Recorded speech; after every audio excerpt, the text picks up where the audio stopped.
आप जब कश्मीर घूमने जाते हैं तो कहाँ जाते हैं? गुलमर्ग जाते हैं, पहलगाम जाते हैं, श्रीनगर में वोटिंग पे। ना तो आप ओल्ड कश्मीर जाते हैं जो डाउनटाउन है, वहां भी आप नहीं जाते क्योंकि सेफ्टी उतनी नहीं है। हमारे जैसे लोग जाते हैं जिनके यार दोस्त हैं, बाकी नहीं जाते हैं। तो उन इलाकों में अगर हुआ होता तो एक बार लगता कि चलो यार नॉन टूरिस्ट इलाके हैं।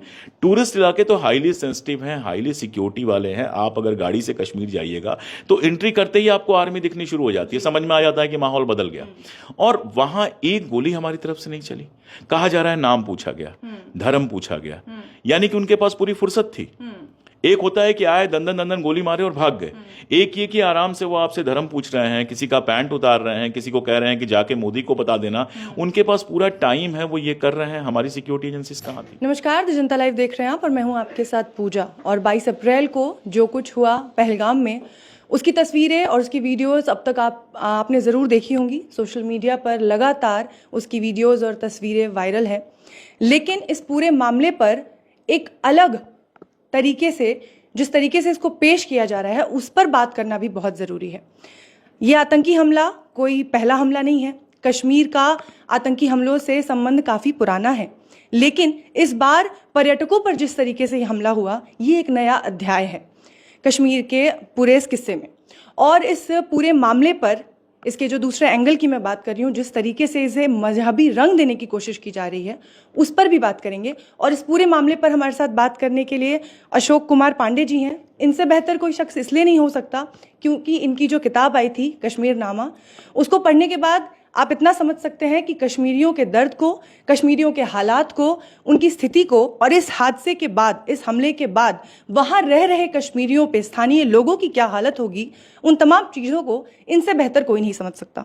तो सर, इस पूरे मामले को आप कैसे देखते हैं? क्योंकि आपके लगातार पोस्ट आ रहे हैं, एक के बाद एक आप लगातार पोस्ट कर रहे हैं। मैं कल पूरी रात सोया नहीं हूँ और ये मामला, मतलब बाकी लोगों के लिए जो भी हो, कश्मीर का, मैं पैदा तो नहीं हुआ था कश्मीर में, लेकिन आप कह सकती हैं वो मेरी दूसरी मातृभूमि है। लगातार मैं जाता रहा हूँ, इतने सारे दोस्त हैं, परिचित हैं। तो एक और 26 लोगों का मारा जाना, टूरिस्ट का, मतलब 90s में जब आतंकवाद अपने चरम पे था, जब ये बताया, हम लोग तो गए नहीं थे उस समय, हम लोग उस समय बच्चे रहे होंगे, लेकिन जब ये बताया जाता है कि सड़कों पर निकलना मुश्किल था, ये था नॉर्थ कश्मीर पूरी तरह से, उस समय भी कभी ये नहीं सुना गया कि टूरिस्ट को मारा गया है।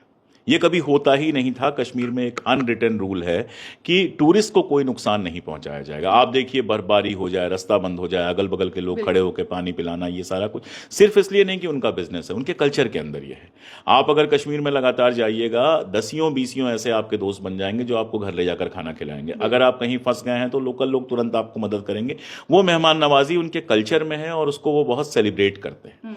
इसलिए एक बात तो मैं साफ साफ कह सकता हूं कि जो भी ये आतंकवादी थे, इनके लिए आप जितना बुरा से बुरा शब्द इस्तेमाल करना चाहें, दरिंदा कहना चाहें, जो कहना चाहें, ये कश्मीरी तो नहीं हो सकते। ये कश्मीर के दुश्मन हैं। हिंदुस्तान के दुश्मन तो हैं ही, हमारे आपके सबके दुश्मन, दुनिया के दुश्मन हैं ही, लेकिन ये कश्मीर के दुश्मन हैं। कश्मीर पर ऐसा दाग इन्होंने लगा दिया है जिस दाग को मुझे नहीं लगता कि इतनी आसानी से मिटाया जा सकेगा। इसलिए जिससे भी मेरी बात हुई कश्मीर में, हर आदमी इस बात को लेकर दुखी है कि यार टूरिस्ट के साथ कैसे तुमने ऐसा कर दिया, और वो भी बैसरण जैसी जगह पे जहां इतने टूरिस्ट जाते हैं। मतलब मैं कितनी बार गया हूं ये गिन नहीं सकता हूं। खुला सा मैदान है, अक्सर होता है कि नए जोड़े वहां पर जाते हैं, शादी के बाद जाते हैं, या पुराने लोग भी वहां पर जाते हैं, एंजॉय करते हैं। बहुत पीसफुल है। लोकल कश्मीरी वहां पर होते नहीं है। लोकल कश्मीरी सिर्फ दुकानदार या बाकी सबके रूप में आपके पास होते हैं। वहां पर यह हमला होना, और मैं दूसरी बात यह कहूंगा कि हाई सिक्योरिटी जोन है वो, ऐसा नहीं है दूर दराज है। मैं ऐसी ऐसी जगहों पर गया हूं कि अगर मेरे साथ कुछ हो जाता तो मैं आर्मी को दोष नहीं देता, क्योंकि बहुत किनारे की जगह है। मैं अपने रिसर्च के चक्कर में लोगों से मिलने के लिए जाता था, लेकिन ये तो टूरिस्ट प्लेस है। आप जब कश्मीर घूमने जाते हैं तो कहाँ जाते हैं? गुलमर्ग जाते हैं, पहलगाम जाते हैं, श्रीनगर में वोटिंग पे। ना तो आप ओल्ड कश्मीर जाते हैं जो डाउनटाउन है, वहां भी आप नहीं जाते क्योंकि सेफ्टी उतनी नहीं है। हमारे जैसे लोग जाते हैं जिनके यार दोस्त हैं, बाकी नहीं जाते हैं। तो उन इलाकों में अगर हुआ होता तो एक बार लगता कि चलो यार नॉन टूरिस्ट इलाके हैं। टूरिस्ट इलाके तो हाईली सेंसिटिव हैं, हाईली सिक्योरिटी वाले हैं। आप अगर गाड़ी से कश्मीर जाइएगा तो एंट्री करते ही आपको आर्मी दिखनी शुरू हो जाती है, समझ में आ जाता है कि माहौल बदल गया। और वहां एक गोली हमारी तरफ से नहीं चली। कहा जा रहा है नाम पूछा गया, धर्म पूछा गया, यानी कि उनके पास पूरी फुर्सत थी। एक होता है कि आए दंदन दंदन गोली मारे और भाग गए, एक ये कि आराम से वो आपसे धर्म पूछ रहे हैं, किसी का पैंट उतार रहे हैं, किसी को कह रहे हैं कि जाके मोदी को बता देना। उनके पास पूरा टाइम है, वो ये कर रहे हैं। हमारी सिक्योरिटी एजेंसीज कहाँ थी? और कश्मीर की सिक्योरिटी पूरी तरह से सेंट्रल गवर्नमेंट के पास है। AFSPA वहां पर लगा हुआ है, आर्म फोर्स स्पेशल एक्ट, तो आर्मी के पास पूरी अथॉरिटी है। और जब आपने एक बार उसको टेरिटरी बना दिया, यूनियन टेरिटरी बना दिया, तो पुलिस तक पर आपका अधिकार है। तो कुछ सफलता मिलती है। कल तक आप दावे कर रहे थे कि वहां आतंकवाद खत्म हो गया।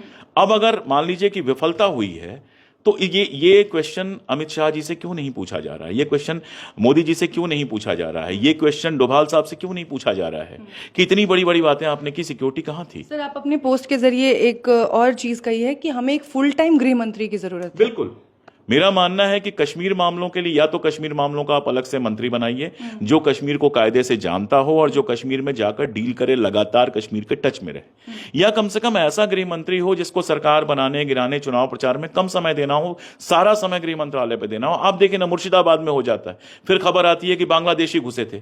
चलिए, ममता को आप 100 गाली दे दीजिए, लेकिन अगर बांग्लादेशी घुसे थे तो वो तो बॉर्डर सिक्योरिटी फोर्स का काम था। बॉर्डर से तो बॉर्डर सिक्योरिटी फोर्स होती है, स्टेट गवर्नमेंट चलता नहीं है।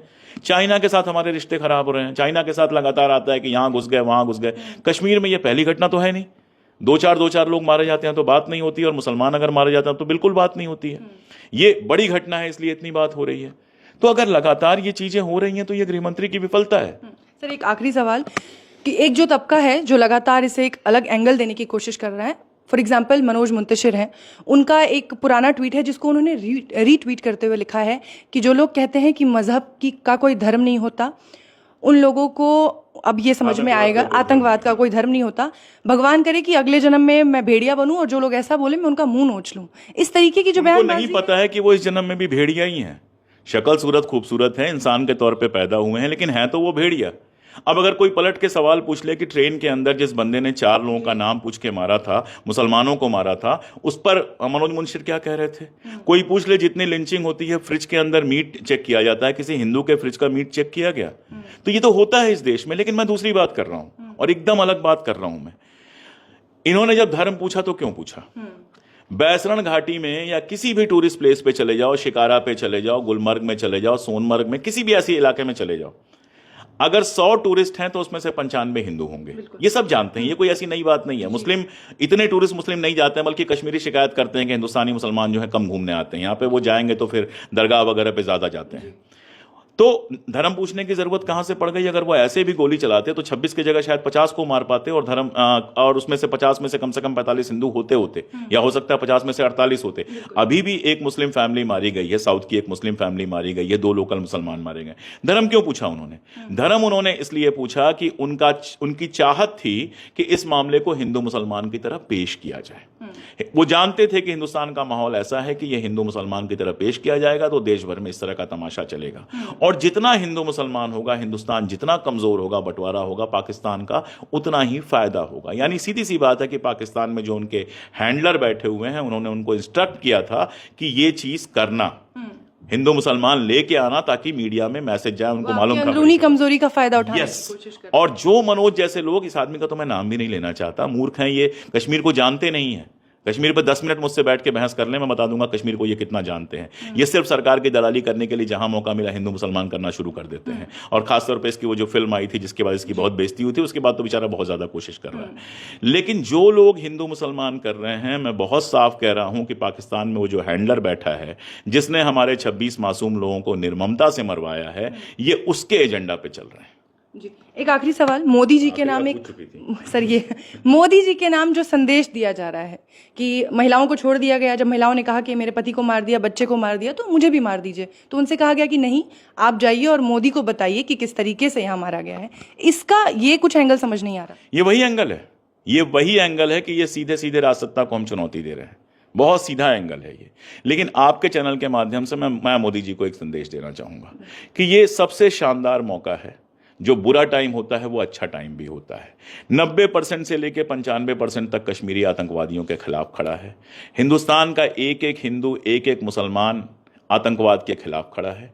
विपक्ष पूरा खड़ा होगा, जनता के साथ ही खड़ा होना पड़ेगा। ये मौका है, सर्वदलीय बैठक बुलाएं, कश्मीरियों को भरोसे मिलें, सारे हिंदुस्तानियों को भरोसे मिलें, अपने IT सेल के जो ट्रॉल हैं उनको कहें कि इन सारी चीज़ों को बंद करो, और उसके बाद आतंकवाद के खिलाफ एक ऐसी नीति बने, ऐसी कार्रवाई हो कि इसके बाद पाकिस्तानी आतंकवाद का कोई निशान हमारे देश के ऊपर ना रह जाए। अगर वो ये कर देते हैं तो वो 3 टर्म 4 टर्म जितने भी प्रधानमंत्री रहे हिंदुस्तान के इतिहास में एक महान प्रधानमंत्री की तरह अमर हो जाएंगे, और नहीं कर पाते हैं तो वो 10 टर्म रह लें लेकिन इतिहास उनको एक बुरे प्रधानमंत्री की तरह देखेगा। सर, जैसा कि मैंने अपने इंट्रो में कहा कि वहाँ के स्थानीय लोगों के दर्द को आपसे बेहतर कोई नहीं समझ सकता, क्योंकि जहाँ लोग कश्मीरी पंडितों के पलायन की बात करते हैं, आपने वहाँ रह रहे कश्मीरियों की बात की, तो जी कश्मीरी पंडितों की भी बात की, तो अब जो लोग वहाँ हैं कि जो वहाँ कश्मीरी पंडित हैं, KPSS करके वो ग्रुप है, कश्मीरी पंडित संघर्ष समिति, संजय टिक्कू उसके चेयरपर्सन है, हमारे दोस्त हैं। आप कल रात से उनके ट्वीट देख लीजिए, कितना दर्द है उनके अंदर। एक डर है कि अगर टारगेट हो रहा है तो कश्मीर में हिंदू के नाम पे वो ऐसे हैं, वो तो गाड़ी पकड़ के आ नहीं सकते, उनको तो अपने घरों में रहना है। दूसरा दर्द है कि नंदी मार्ग हुआ इसके पहले बहुत सारे कश्मीरी पंडितों के जो नरसंहार हुए, आज तक कोई उसमें पकड़ा नहीं गया। और तीसरा सबसे बड़ा दर्द है कि इसके नाम पर जितना हिंदू मुसलमान फैलाया जाएगा, कश्मीर के अंदर उनको उतनी परेशानी होगी। तो अगर किसी को वाकई कश्मीरी पंडितों की चिंता है तो उनकी बात सुननी चाहिए, समझनी चाहिए। बहुत बहुत शुक्रिया सर, अपना कीमती वक्त हमें देने के लिए, धन्यवाद।